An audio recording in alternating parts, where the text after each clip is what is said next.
New episodes of the I Know You Didn't Ask podcast are out every Monday and Friday, available wherever you listen to podcasts and on YouTube. Welcome to I Know You Didn't Ask. I'm your host, Megan O'Donnell, and today we are deep diving all into BravoCon 2025 that happened this past weekend in Las Vegas, Nevada.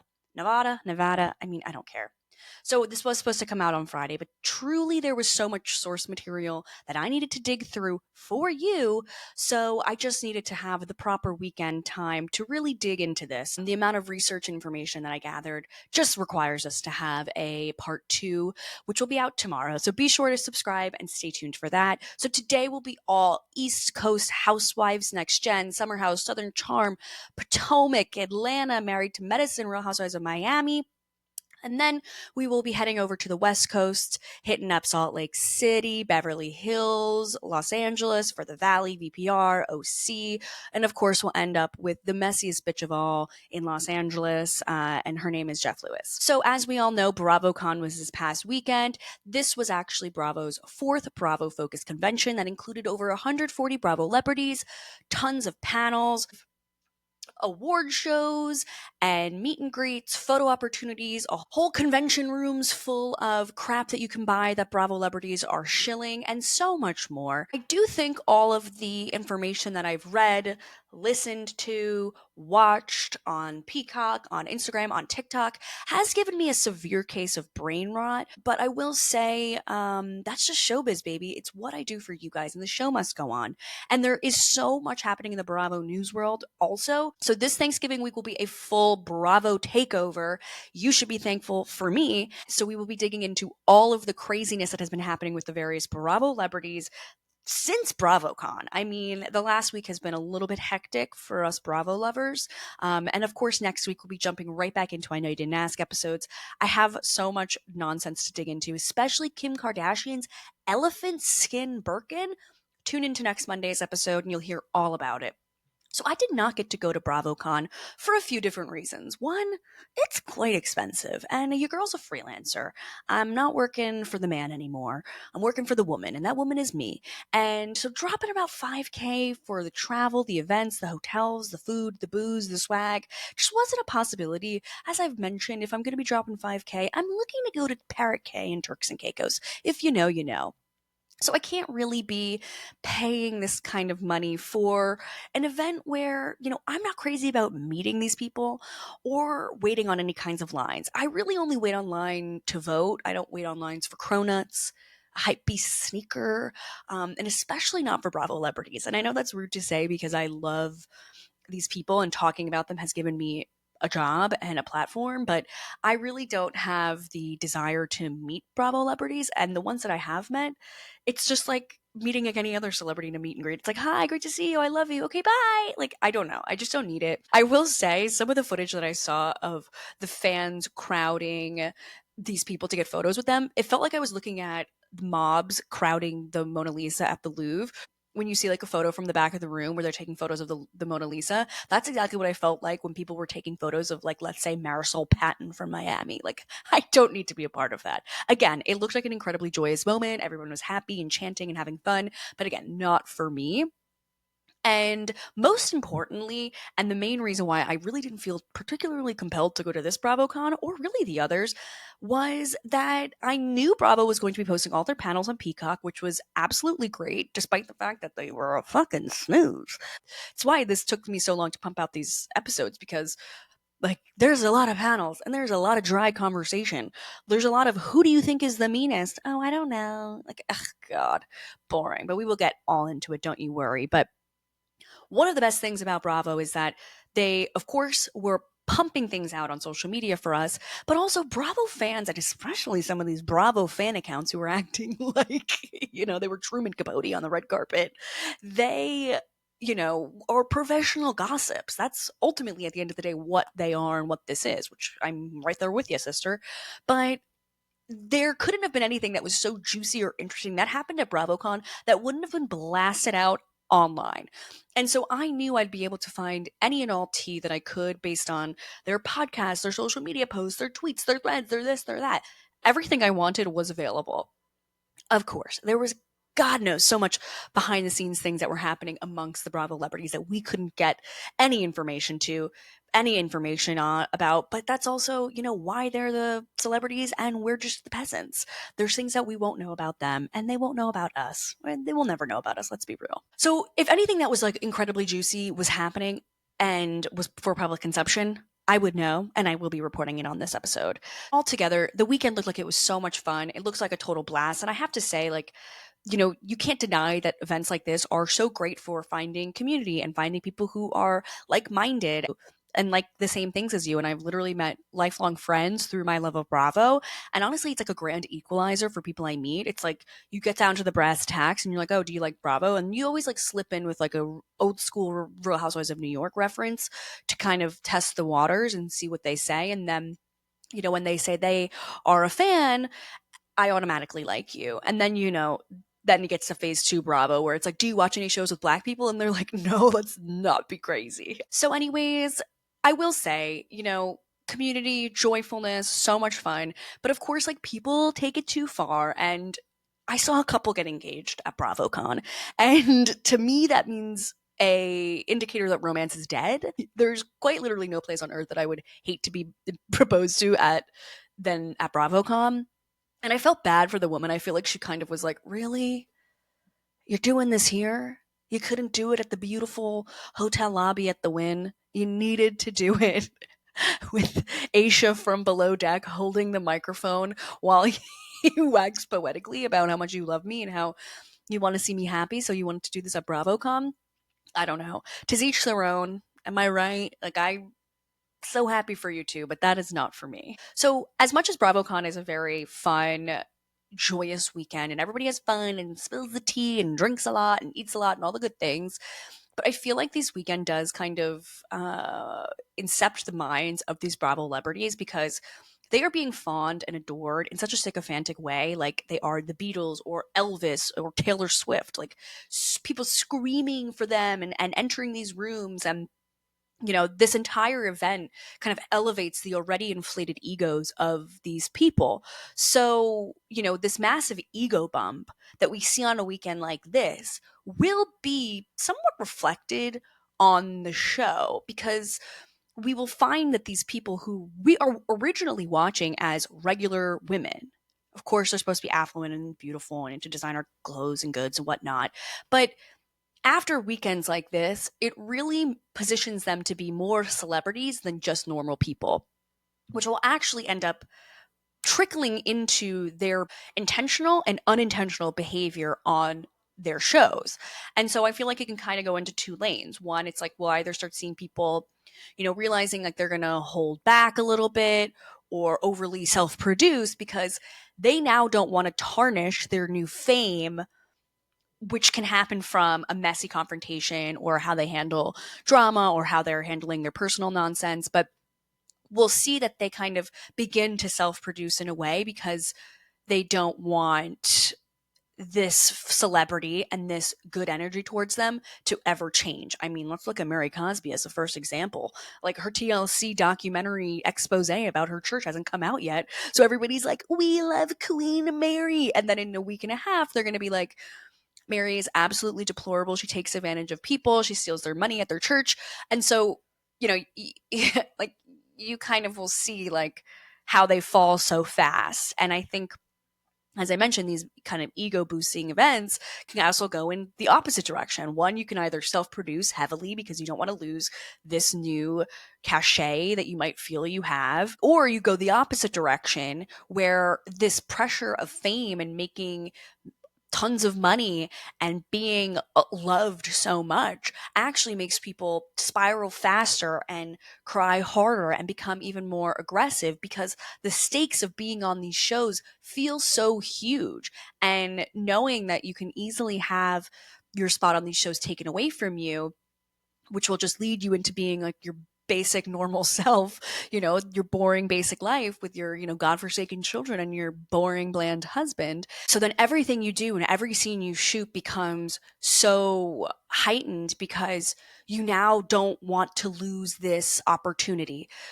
because there's so much that comes with it and all the fans that love you, and maybe this attention that you've possibly been seeking your whole life is being recognized by your fans at an event like BravoCon. So I just think it's interesting what BravoCon does to people. And as we kind of dig into the specific cities, I'll talk a little bit about some of the animosities that I have found and the patterns that I have found in who Bravo is putting forward on the panels, who's Bravo putting on Entertainment Weekly, who Bravo is putting in front of certain bloggers and certain radio shows and whatnot to promote their shows, because there also becomes a growing resentment amongst cast members where they say, why are Craig and Madison the only two doing press on, the television broadcast circuit for our show? So that becomes this, fame hungry game amongst the characters, where originally we were just like thinking they're a group of friends from South Carolina who liked to drink and hang out and, like, I don't know, go to polo matches, whatever they were doing in their early seasons. So the dynamics between them change with events like this, because again, we see kind of a hierarchy a bit in how they're hired throughout these types of events. I will say the panels were a bit of a snooze. There were some that absolutely had some great energy, and I'm looking at you, Atlanta. But because so many of the shows are currently airing, I felt like Salt Lake City was a little bit cagey. I felt Beverly Hills, they were on a very, very tight leash on what they could or couldn't say. And so we're just going to kind of get into it. Of course, I will say up front, we're not really going to be getting into too much below deck, but I do think Captain Jason has a valid lawsuit on his hands, because I feel like people are sexually harassing him and he's really hot. And I just wonder, like, have these women ever seen a man with like muscles who's like a little tall with an accent? Because they're all phoning over this poor man. And I do feel like we have taken it too far. I guess the weekend was incredibly rainy, and it was actually the wettest weekend on record in Las Vegas. And Andy Cohen even said, whose fault is that? Captain Jason. Like, I do feel like he can sue for workplace harassment at this point, because this guy cannot catch a break. And we'll get to it, but naturally he did deny hooking up with any Bravo housewife. Sorry, Heather. She's still like in Mormon hookup culture, where she's like, no, we didn't hook up, we just soaked. Before we start our recaps, be sure to follow me at Megan the Podcaster on Instagram and TikTok, and check out my best of and worst of fashion breakdown of BravoCon 2025, because some of you bitches turned up. Some of you bitches did not. So head over to Megan the Podcaster, TikTok and Instagram to see, of course, all of the reels and carousel I'll be posting from this here episode of me looking really cute in 4K, new camera, who dis. And you got to check out those reels, because there were just too many looks to talk about in this episode without literally sitting here for 12 and a half hours. So be sure to check that out on Instagram at Megan the Podcaster. Let's just jump right into it. We're starting from the East Coast and making our way to the West Coast, and we must start all the way on the East Coast in Rhode Island, which we received the first Real Housewives of Rhode Island trailer. The show will be coming in 2026. We don't have a confirmed date, and I'm not going to go too deep into the trailer because we don't know any of these ladies. So me going through a bunch of women who look like Dolores and saying she said this and she said that and whatnot, I think we're going to, skip a trailer recap for now, but it is on the docket for probably the new year, because the trailer is incredibly promising. And I will say Dolores does make a friend of appearance, and I feel like they were just trying to like sprinkle that in just to give the show and the ladies a little bit of a boost. Everybody loves Dolores. She is a fan fave. And I was really shocked to see that Ashley I from The Bachelor is going to be one of the newest housewives on Rhode Island.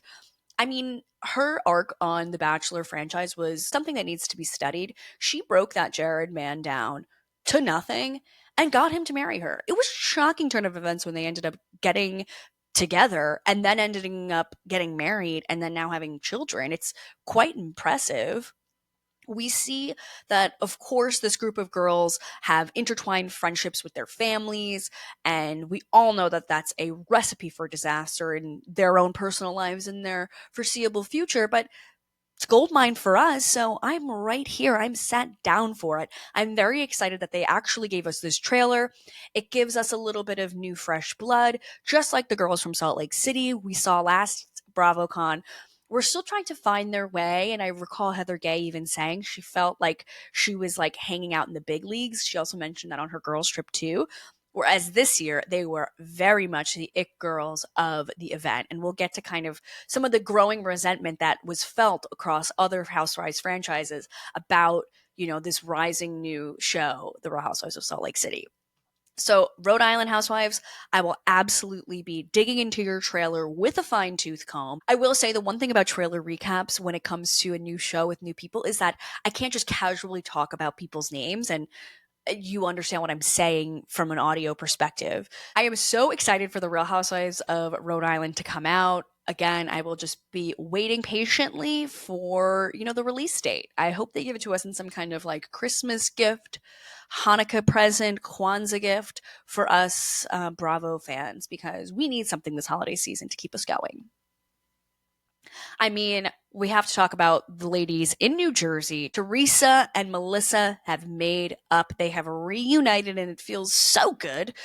Tree and Joe met up at the mausoleum. There is nothing more Italian coded than two siblings who haven't talked in a few years meeting up at the mausoleum to see their dead parents and reconnecting and rekindling their family bond. Which, I mean, regardless of what happened to them on the show and all the bullshit, because Teresa slings insults, Melissa slings insults. It's just kind of the name of the game, but they don't have anybody else. Teresa and Joe both just have one another. They don't have their parents, they just have one another. And so it does make myself and I think many fans very happy to see that they have kind of come out on the other side and they want to get close again so that their families can be close again, because it is sad when your children aren't able to speak to each other and the nieces and nephews aren't talking. They all were looking really chummy together, and Teresa was complimenting Melissa and how beautiful she looks. And we will be back in the exact same place in about 3 years. We all know that this is possibly a reuniting moment between them so that they can get back on the Real Housewives of New Jersey. They just said truce, like, we agree, let's just play pretend everything in the past is in the past and we can move on and make our great show again. But we'll see where this takes us, because Teresa is still very much fighting with Marge. Somebody asked her in the panels who in the cast has changed for the worse, and she said Margaret, who was also there at BravoCon but didn't really have anything to really write home about. But I mean, Teresa and Melissa coming back together, maybe they'll do some kind of like pinoli cookie collab with sprinkle cookies by Melissa. I think that could actually be a really great product. I love pinoli cookies. I will say they do come at a premium because pine nuts are incredibly expensive these days. So I do think that's actually pretty lucrative for Melissa to get into the pinoli market as well. Which honestly, I do feel like would then spark a new fight with them, because weren't they fighting about No-No's Pizza, some type of like monthly pizza box delivery? But, Teresa and Joe don't get into business together outside of the show. That could be your family business that you can be in together, but let's not do anything with like investments and Louis and, direct to consumer marketing products. Like, we don't need any of it. Just be on the show and that's it. I will say I did think that there was a bit of a hate crime during the first evening Bravos event, kind of like a housewife award ceremony. They had Alexia from Miami and Teresa Giudice up on stage reading their card, and they were both tasked with saying the word colloquial. And I thought that was cruel and unusual punishment. English is neither of their first languages, so it is absolutely, again, a hate crime. I did like hearing them both say it, and then they both were like laughing multiple times, being like, we don't even know this word. And I don't remember who won, and I don't care, but it was more about the pronunciation and the shaming of that I thought was a little shady from the producers over at Bravo. I will say Teresa was the number one it girl on any panel she was on. If Teresa was on the panel, every fan who came up to ask a question was really just asking questions to her, which kind of made me feel bad for other panelists who were up there. But I mean, she's one of the goats, and that's what people want to see. Teresa answering questions and, giving us something. At least she gives us something. Some of these ladies, and we'll get to it, they really don't move the needle at all. Boring answers, no mess, no drama, nothing. And then we'll get to the other side of that same token with freaking Erica Jane. But as I mentioned, we'll get there. So Dolores Catania is engaged. We found this out right before BravoCon. She got an 11 carat ring, which is pretty freaking huge. Good for her. We didn't see Jen, Aiden, Danielle Cabral, Rachel Fuda or Jackie Goldschneider at BravoCon, which I mean, not looking good for you ladies. Rumor has it that the test filming actually wasn't the most positive. From my perspective, I'm feeling like it's going to be Teresa, Melissa, Dolores, Margaret, Jen Fessler will come back as some kind of friend of because she also was at BravoCon.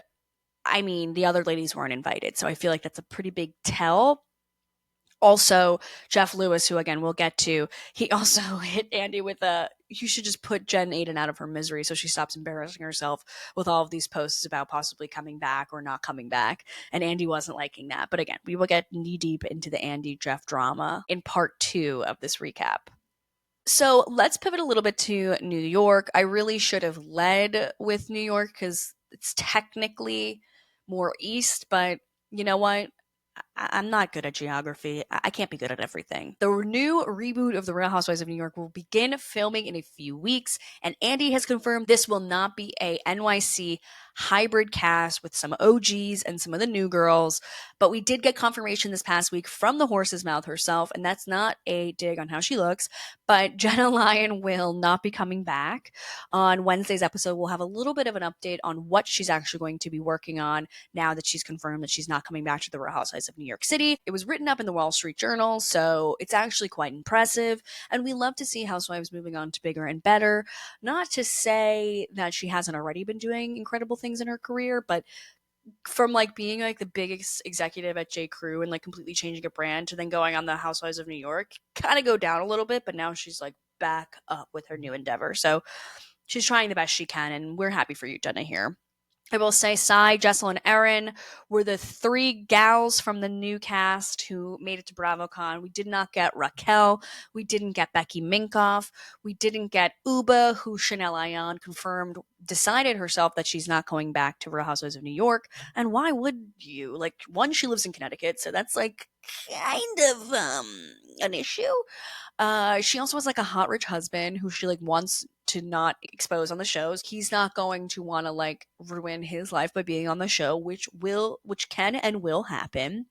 And she has a man who built her a room in Greenwich, Connecticut to paint in. So if I were her, I would never step foot on this fucking show again. And noticeably absent, Brynn Whitfield. She also hasn't posted on Instagram in a few weeks, so I do feel like a wellness check is in order. But I ended up watching some of the BravoCon coverage from 2023 because it accidentally was playing, and I didn't realize for like the first hour that it wasn't from this year. But she was sitting front row at the Bravos in 2023, so she was a hot commodity then. And so it's interesting to see how far she has fallen. She's kind of a perfect example of what I was talking about before, where Bravolebs will either take this newfound fame and either self-produce or like go completely unhinged off the rails because they're trying to like then create an amazing show to keep their spot. But I think she got a little bit too big for her britches and literally acted insane and histrionic. And I think because she was such a fan favorite her first season, she really thought the fans would be on her side because of her popularity, but it actually ended up backfiring, and production wasn't happy, the network wasn't happy, and fans weren't happy. And so if you have that trifecta, it's like, bitch, you're off the fucking show.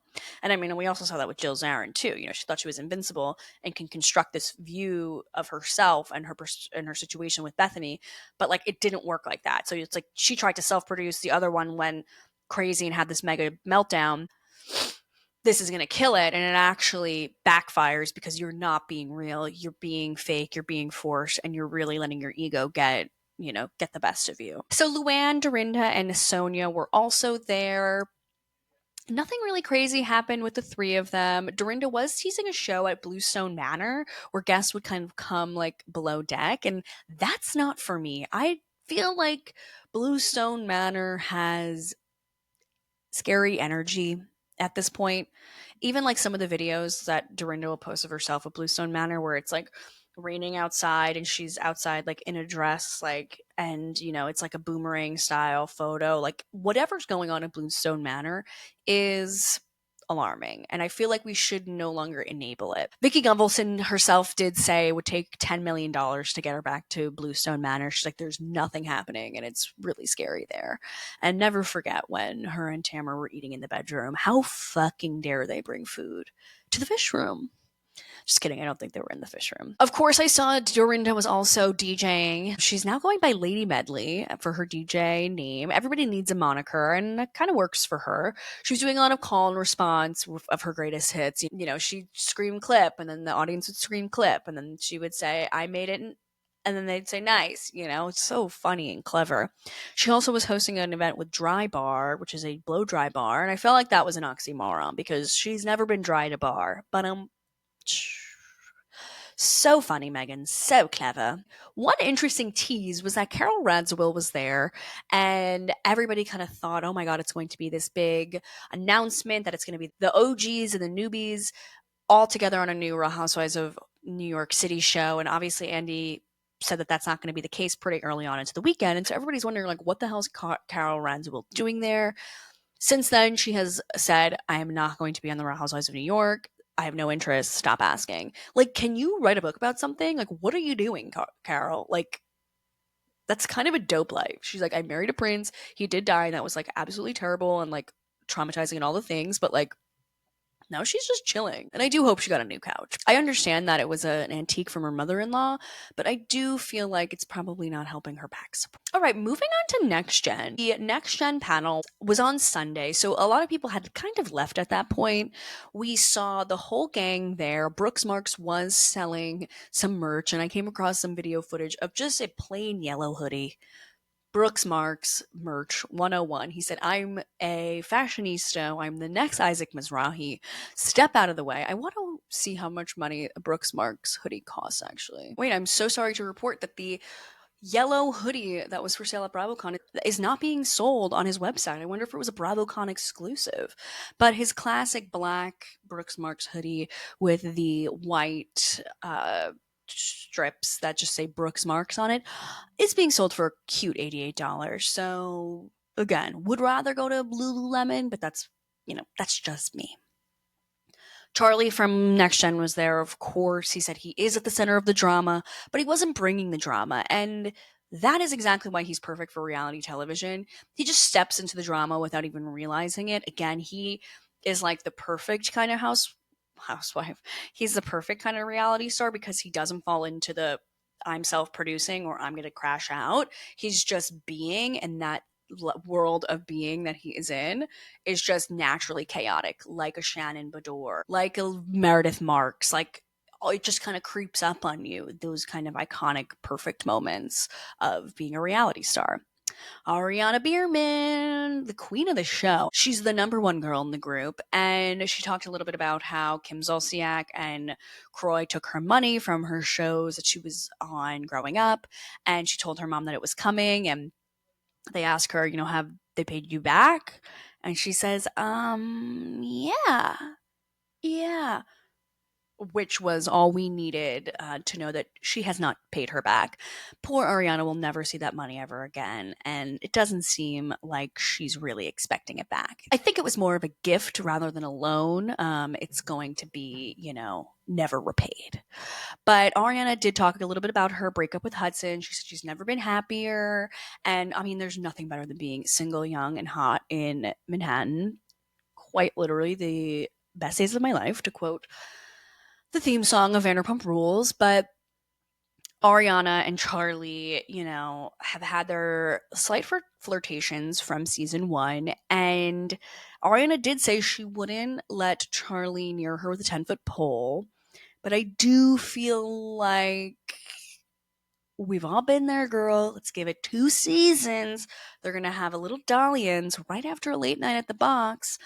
And we're going to have their hookup storyline. And it seems like Charlie has also been reaching out to Ariana throughout her breakup to make sure she's okay. So he is a Captain Save-A-Ho if I've ever seen one. I mean, what else happened? Georgia was accused of changing the most, and she was basically saying, like, well, I was the only one that wasn't famous when I came onto this show. So, yeah, it's not shocking that I would have, like, possibly changed the most. She was also wearing some interesting outfits. She was wearing this dress with underwear on it, and that was very interesting and terrifying at the same time. We have Riley talking about her new boyfriend. They were asking if she's going to have him on the show, and she basically said, He wants her to be the main character, but he may make an appearance, which is fabulous. And we'll talk all about Riley's mother in about 12 minutes. What else happened really from Next Gen? I mean, they all looked fabulous. Charlie was wearing a Louis Vuitton denim jacket with like this dusty hoodie. Like he kind of looked fire. Again, I love Charlie, so you can't make me hate him. Of course, they asked about the speakers, very important, hard hitting news from our Next Gen friends. But they are filming right now, which is exciting. Gia did talk about her new apartment in Jersey City, which is exciting.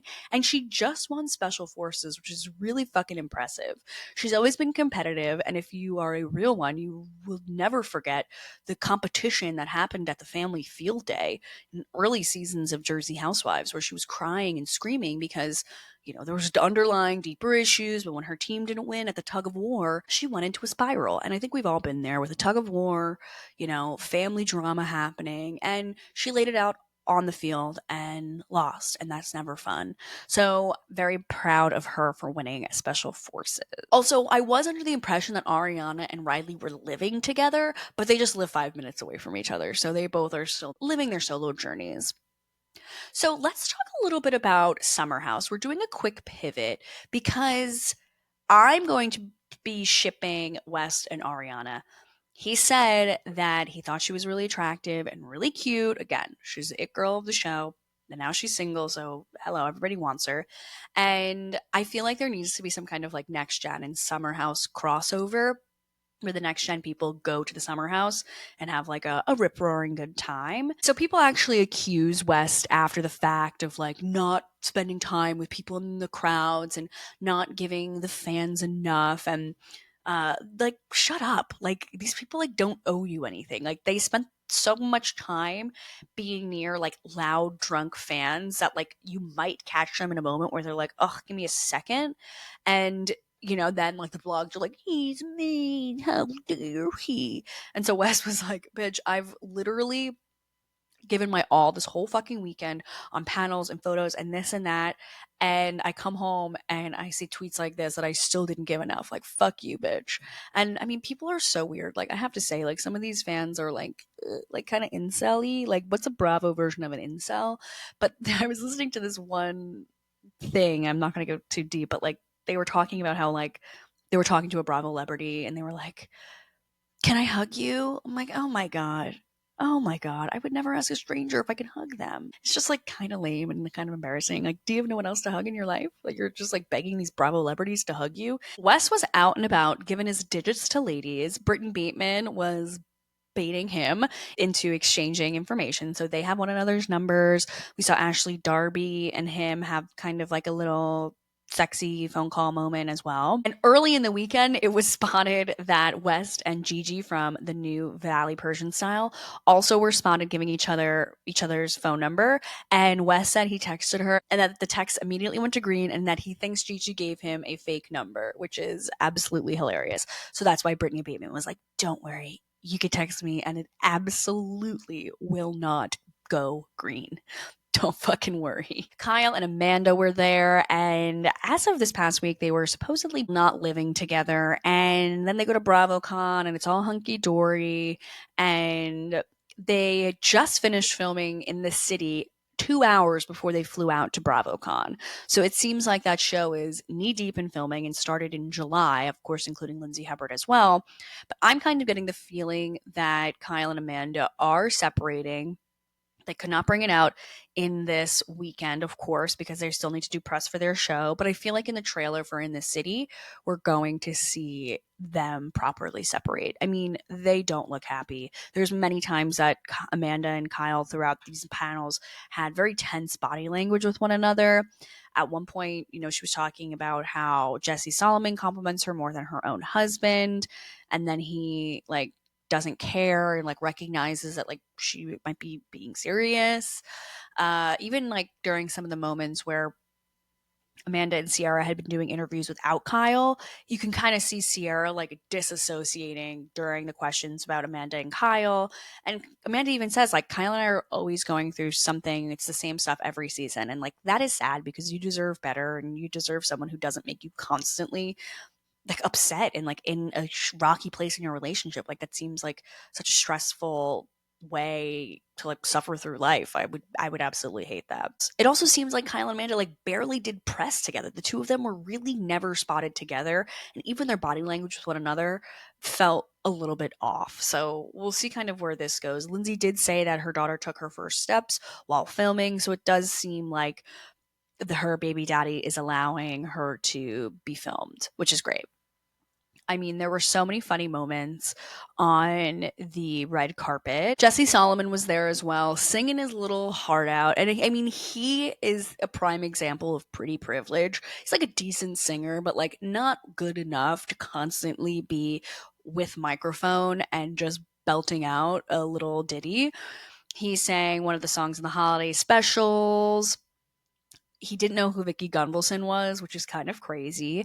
I mean, it's not insane that like a man in his late 20s just like doesn't know the lore of Vicky Gunvalson, but also you need to know the founding fathers of your network. Like that's just with goes without saying. Carl, of course, was there. He was taking some, prom looking photos with Vanita, of course. I feel like she's always got a hunger for him. And you know what? I feel like they'd be perfect little pick me's together. Carl did mention that the gang was shooting in the city at Soft Bar, so we're going to see a little bit of Soft Bar on that show as well, it seems like. And it makes me sad that Carl wasn't included in the New in the City show. Let the guy be included. Include him. It's like your little brother who you like feel bad isn't included. Like just include him. You don't even need to pay him a lot. I bet his like, per episode rate isn't that crazy. Like I just think he wants to be included. Which speaking of, I am going to see Carl speak in the new year at a bookstore in New Jersey. So go get tickets because it was free and I cannot wait to possibly meet other fans of Carl. I don't ever go to events like this. Again, like I don't wait on lines and I don't care about meeting these Bravo celebrities, but it's 12 minutes away from me and it's free. So I mean, I have to go. There's no excuse. I have no reason to not spend my evening with Carl and his book, Cake Eater. I think that's what it's called. Yeah. Okay, let's move over to Southern Charm because there's so much going on. So we find out that Austin is single, and I just cannot imagine how much pussy this guy got this weekend. And I mean, Chanel Ayan did an amazing job interviewing on the red carpet. She's so funny, and I really have grown to love her on her appearances on Jeff Lewis Live. She had no idea who he was. She was like, "What show are you on?" Whatever. And he's like, "Why are you hired to do this job? Like, if you don't know anybody," which, like, not wrong, but she just had a great levity and energy about her that I feel like this needs to be her job moving forward. I mean, honestly, have the freaking Shep of it all. We all know Shep hates women, full stop. He loves women in such a way that he lusts after them, but he doesn't respect women. And I think a woman like Paige coming into Craig's life could kind of elevate the type of woman that Shep could possibly get as well. Someone who has her own show and a career and family values. And I mean, like, who doesn't want to end up with an Italian girl? I mean, but I feel like Shep was like, oh, wow, a girl like Paige can fall for an idiot like Craig, which means that that could possibly happen for me. And then when Paige couldn't put up with his bullshit the same way that Shep's girls put up with his bullshit, but they don't leave though. That's the difference. Shep has these girls staying forever because, all the things that he dangles in front of them, which is like a rich, fancy life full of travel and leisure. But, having a woman like Paige say, you know what, I'm done with this. I'm actually not happy. This isn't going to work. Getting married to you would become a big mess, is pretty ballsy and pretty impressive and shows that she has personal strength and resilience, that she doesn't need a man to, give her those things in life, which again is something that is completely foreign to Shep. And so, of course, we see him like wasted in the lobby of a hotel, going on and on and on about how they made millions together. Like, yeah, great. Why not? Why wouldn't they? If they had the ability to do these ads and do this and that, the other, why wouldn't they? They were pretty happy while it was happening, I think. So why wouldn't they take advantage of those opportunities? Again, Shep has never been offered those opportunities. He's always had girlfriends on these shows, a girl he's dating, and he's never had those options. And so he's just like deeply jealous of Craig as well. As I mentioned up front, it's kind of like a hierarchy of people on these shows itself. Craig has been this underdog where all the boys pick on him. And now he's attractive. Now he's single again. Now he's partying again.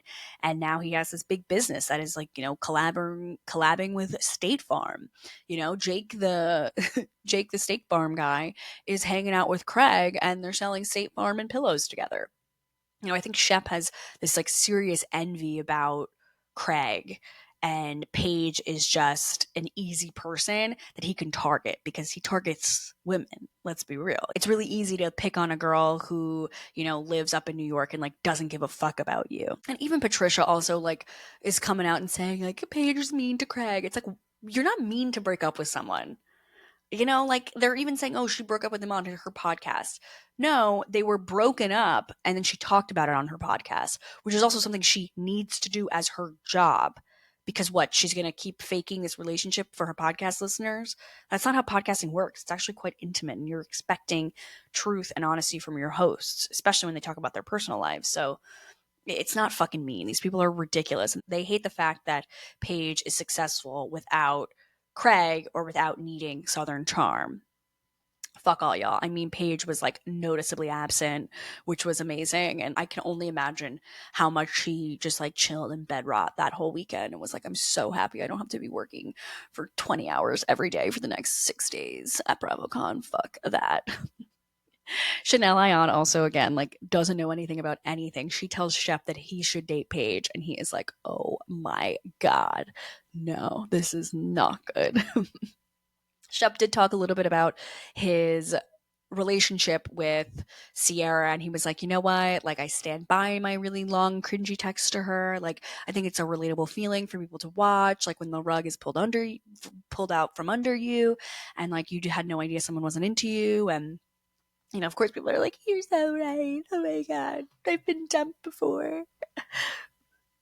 He totally gets me. I mean, we cannot forget that Shep's full last season of the show was talking about how deplorable his actions were at that past BravoCon because he got too drunk, because he, was acting like an idiot and all his friends had to like deal with his bullshit. And the fact that like he's in the press again for like another drunken rant is just par for the course with him. And he's 46 years old, guys. This is not good. And there was a moment where like Ashley Darby was on a panel with him and he was like, yeah, I'm looking for a challenge in my next relationship, which like is not the case. Like that's not true. And Ashley Darby like turned around and was like, how old are you? And he's like 46, and you could see like a glimmer in her eye. So if they end up being together, again, you heard it here first, and I know you didn't ask. I mean, one of the best pieces of tea that was spilled from the weekend was Madison and Cy from the Real Housewives of New York. I'm, of course, Team Madison, but I think Madison and Cy are both bitches in their own right. And I do like that from both of them. So this is pretty equal. But basically, Madison was on a panel and someone asked her, who is the meanest person you've ever met or rudest, whatever? And she said, Cy.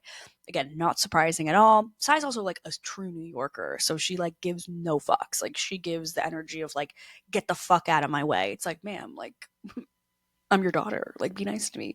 Like I feel like she's like kind of rude and cold to everybody. And especially coming from a girl like Madison, who's like a perfect Southern belle. They don't have the same attitude as New Yorkers. But Madison again calls Cy the meanest person she's ever met. And then Cy ends up commenting on a video basically saying, like, you must have me confused. Not all brown people look alike. I've never met her before. A photo of them from the previous year's BravoCon resurfaces, and they are quite literally sitting right next to each other. And, so you two have met. And Cy ends up reaching out to Madison on DM and says, listen, girl, leave me alone. I don't know you and I don't remember sitting next to you 2 years ago. Which like, even that, it's like you could just say like, hey, oh my God, I'm sorry. Like, whatever. Like, this is a misunderstanding. And Madison hits her with a, well, now you remember, bitch. And then Cy ends up again graciously saying, I still couldn't pick you out of a lineup. You're impressively unmemorable. And I mean, it did prove the point. She is kind of a mean bitch. Again, one that I'm enjoying. Like, I like Cy in general, I think. Like, I think I like her. I don't know. I hate Erin so much that I kind of like Cy by default. But I kind of feel like Cy, you really shouldn't be picking on someone like Madison, who has proved her position on Bravo year over year and is honestly very memorable if you watch her show. But, Cy, we don't even know if you're coming back for sure. Your days could possibly be numbered. So pipe down over there. Relax. Madison also did get into a little car accident. Obviously, she just had a 4-month-old baby. So, like, any type of scary accident is going to be incredibly heightened when, you have a little baby at home. And What else? Oh, I mean, one little shots fired that Andy did when at the beginning of the Bravos was he was mentioning a hot jet setter and successful podcast host, implying Craig, and then he says, "Just kidding. Those things describe actually Paige." Um, and I gotta say, Craig looked really good. He had a very like post-coital inspired hairdo happening, and it did really work for him. I co-sign that. Southern hospitality. Let's stick through it. Let's run through this pretty quickly. Emmy said she is planning her wedding. That has been stressful and hard. Oh, I can only imagine. Grace Lilly is taking a little mental health break, which seems like it's probably necessary. Michael's mentioned he's in a better place with his mother, which is great. Brad has a girlfriend named Julia. Mia, of course, no notes other than just like being completely stunning. Must be nice. And Luann de Lesseps did say that she did run into Joe Bradley's mother at the bar. Joe Bradley's mom like graciously came up to Lou and said, "I'm Joe Bradley's mother."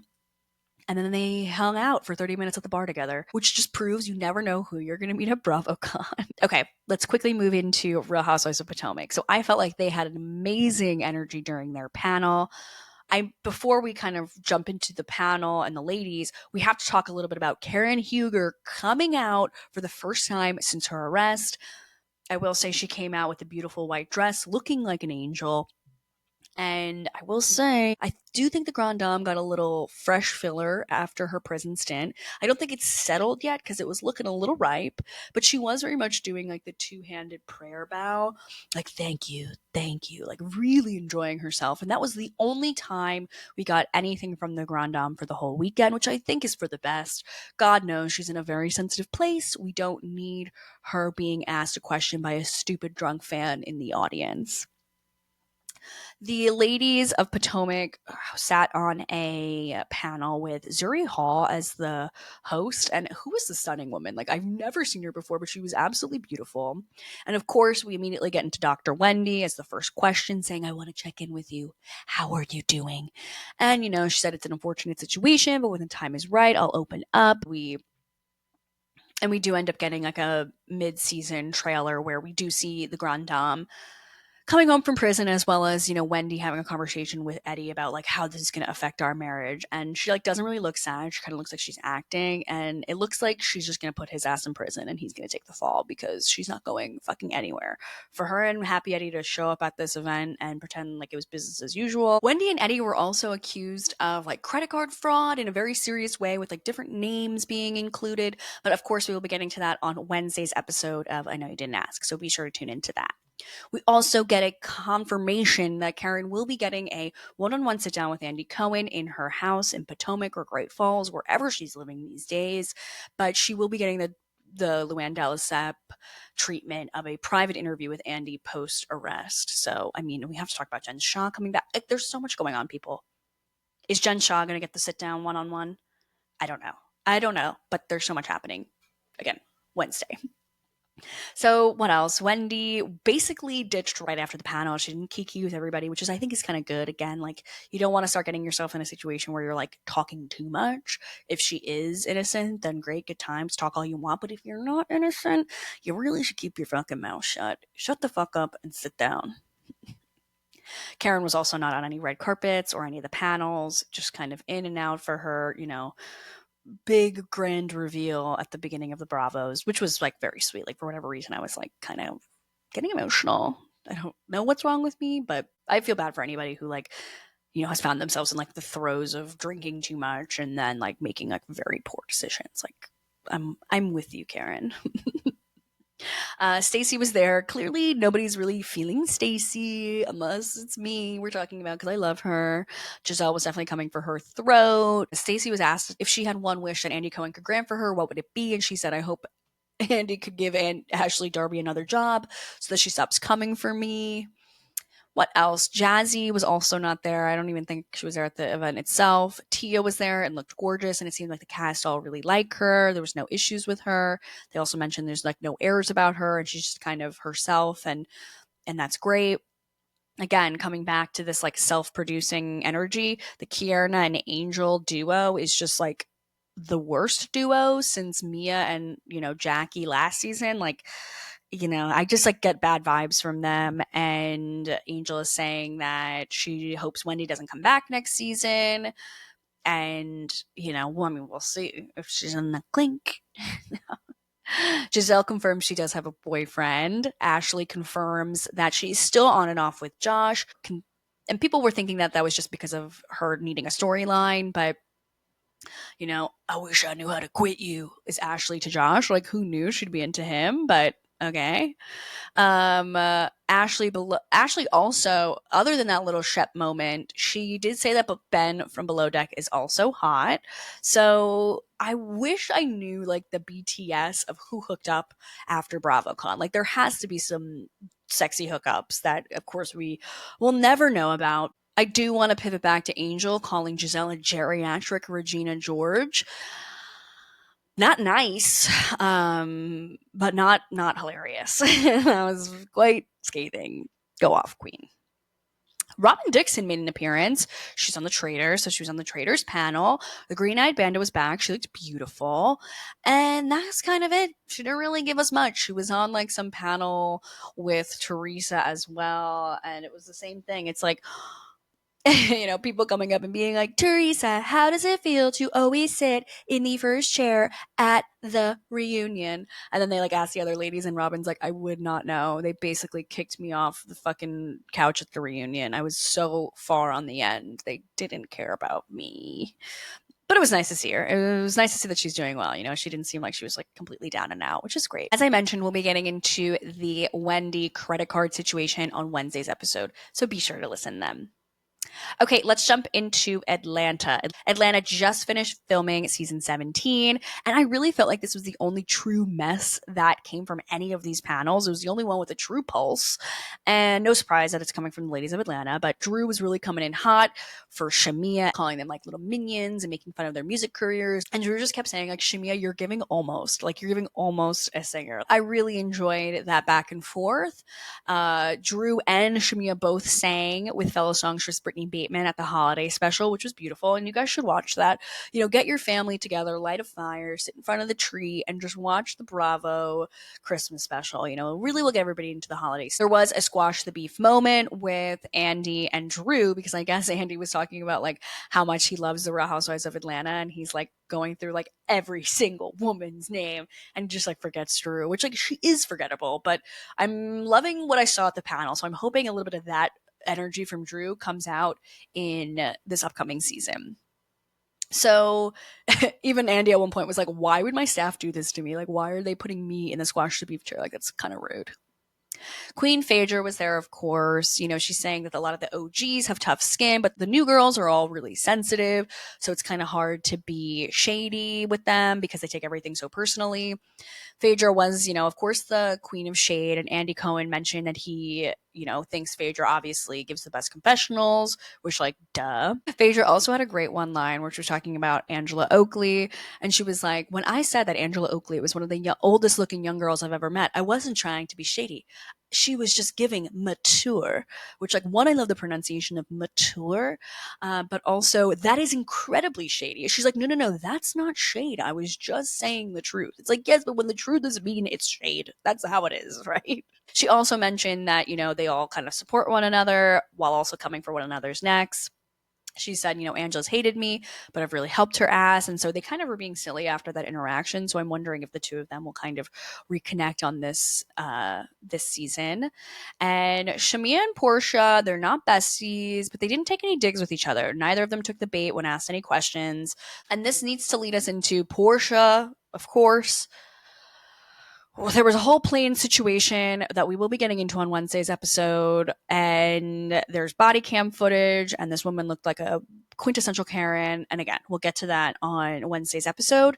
But Portia also was basically saying that season 17 is amazing, and that we're going to really give the Salt Lake City girls a run for their money. And so that's kind of what I was saying earlier, again, like where now even like the cities are kind of aware of how much other people are loving the other shows, especially a show like Atlanta that usually performs so well with the highest ratings and at its peak 3 million viewers of a single episode. And so they're now seeing how, the fans and people are loving Salt Lake City. So that competition is probably going to be keeping them on their toes a little bit. What else? Portia is saying that her and Drew are girls and that they're going to be friends. They have her back. She likes her because she's been the underdog a little bit. She talks about her being bisexual. I mean, no surprise that Kenya Moore wasn't there. Makes me sad. I mean, she obviously did it to herself by being like a heinous human being, but Bravo really wrote her out of the history books quickly. Bye. And I mean, we can't not forget what beautiful speech Candy Burris gave when she was winning the Lifetime Achievement Award given to her by Riley and Cynthia, and just like gorgeous beauties, like all three of them standing on stage. Like, I was like, we are not worthy. You ladies are stunning.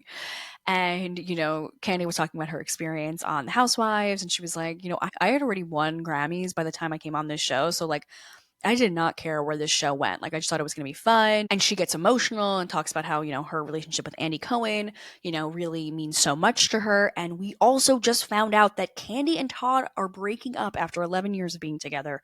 So, I mean, that was pretty crazy. Again, Wednesday's episode, but shocking development. And it's smart that she did this right after BravoCon. If she had to talk about her divorce all weekend, it wouldn't have been as fun. Not at all. I will say they have to probably give the next Lifetime Achievement Award to Lisa Vanderpump, right? Like, I think it's just a shoe in, right? Am I wrong? Am I right? I don't know. But I think it has to go to Lisa Vanderpump at this rate. And did anyone else miss Nene Leakes? Because I missed her presence at BravoCon. And it was interesting because a very major executive said that Nene Leakes will be coming back for something, which I kind of think could possibly be the new show that Andy Cohen teased, which is the Ultimate Girls Trip Road Trip Edition.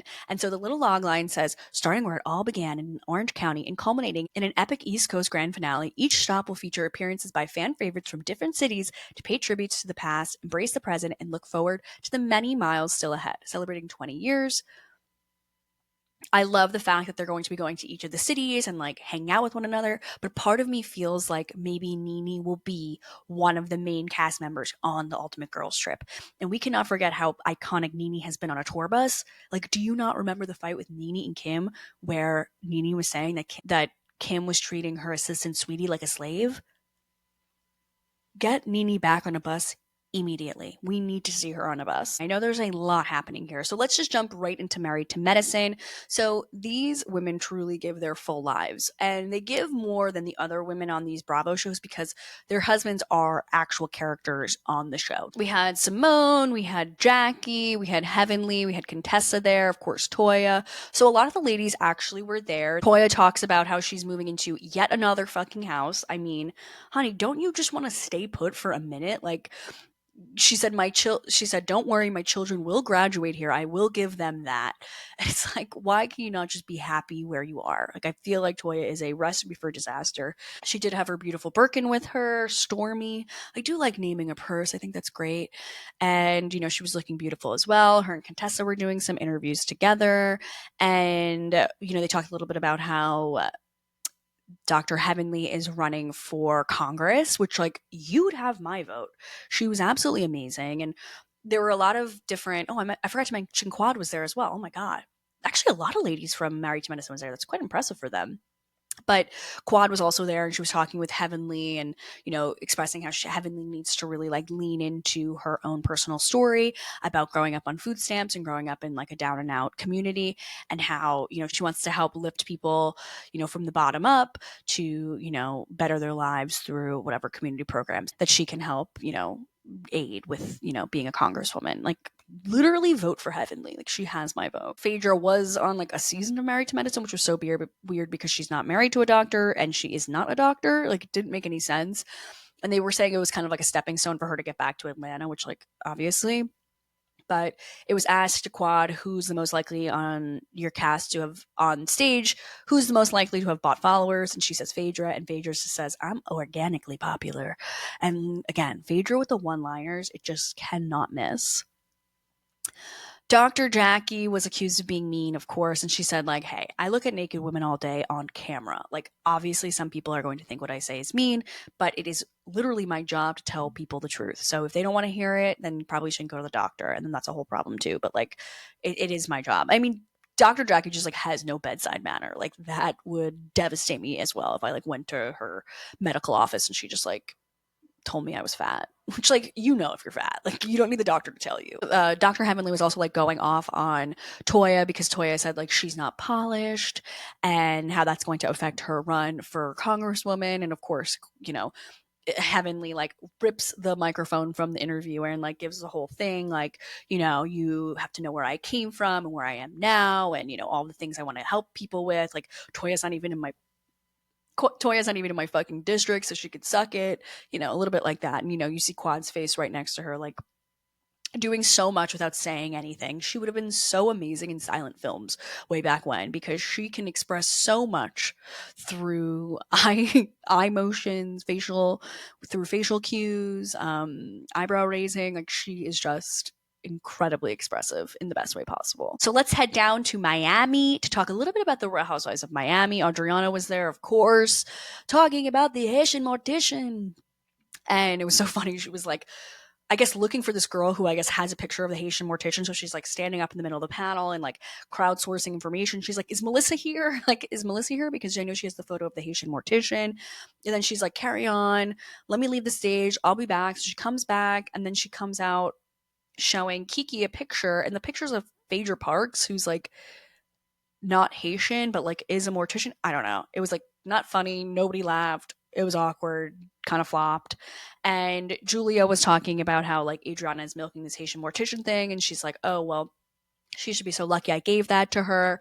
And it kind of is like a little bit like Dorinda being mad at Luann for Giovanni. Like Luann made Giovanni her thing, but Dorinda's like, but I said it. Like it was me drunkenly screaming Giovanni at you. Why is that not my thing? Julia talks a little bit about her child being into being on camera on some parenting panel, which like, why are we putting Julia on a parenting panel? Isn't she like estranged from her other children? But are we just pretending it doesn't exist? Okay.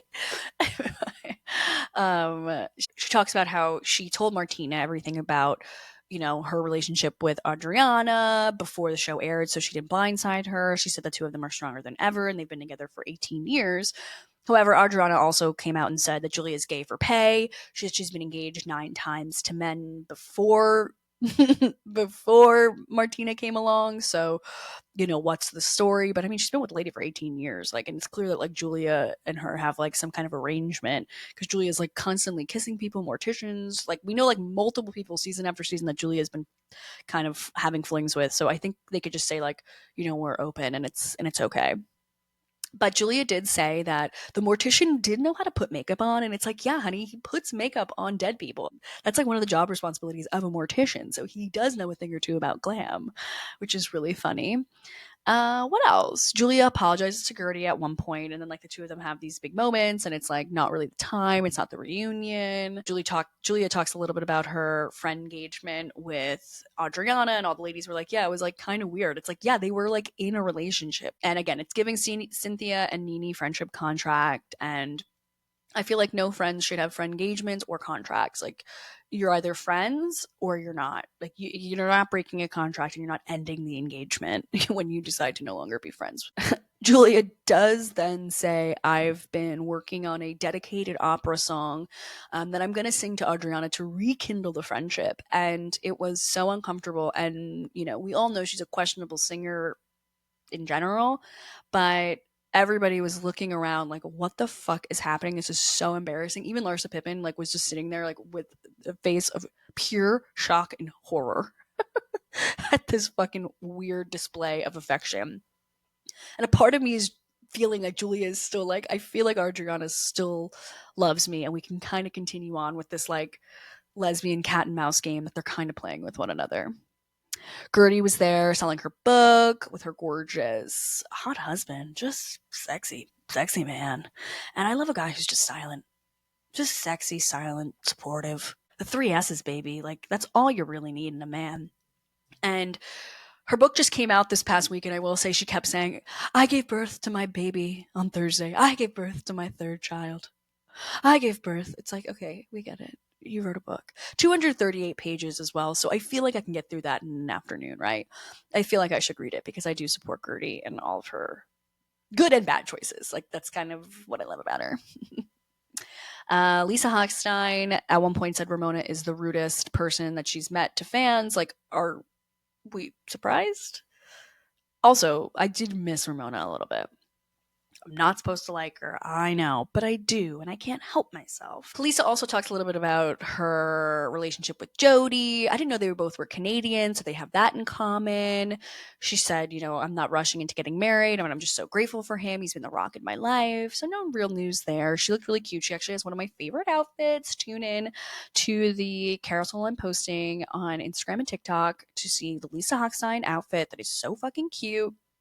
And you guys, this actually brings us to the end of part 1 BravoCon recap. So tomorrow's episode will have Salt Lake City, Beverly Hills, the Valley, Vanderpump Rules, the Valley Persian Style, Real Housewives of Orange County, and all things Jeff Lewis, as well as my predictions and suggestions as what they could have done to make this year even stronger. I mean, East Coast was pretty fucking fire. Rhode Island, New Jersey, New York, Next Gen, Summer House, Southern Charm, Southern Hospitality, Potomac, Atlanta, Married to Med, Real Housewives of Miami.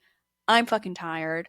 Part 1 was amazing, and part 2 will only be better, people. So be sure to subscribe wherever you listen to podcasts, as well as on YouTube or Spotify if you want to watch the video versions of this, because there is so much more of BravoCon content out tomorrow, as well as Bravo news on Wednesday. You guys, it's Thanksgiving week. It is a Bravo takeover. Next Monday, we are back with a Now You Didn't Ask and a bunch of other really fun things that I have up my sleeve. Of course, Bravo focus this week because we're getting back to our basics. We're getting back to, what I know and what I do best. Thank you so much for listening and have a great rest of your day. Be sure to tune in to part 2 tomorrow. Bye. New episodes of the I Know You Didn't Ask podcast are out every Monday and Friday, available wherever you listen to podcasts and on YouTube.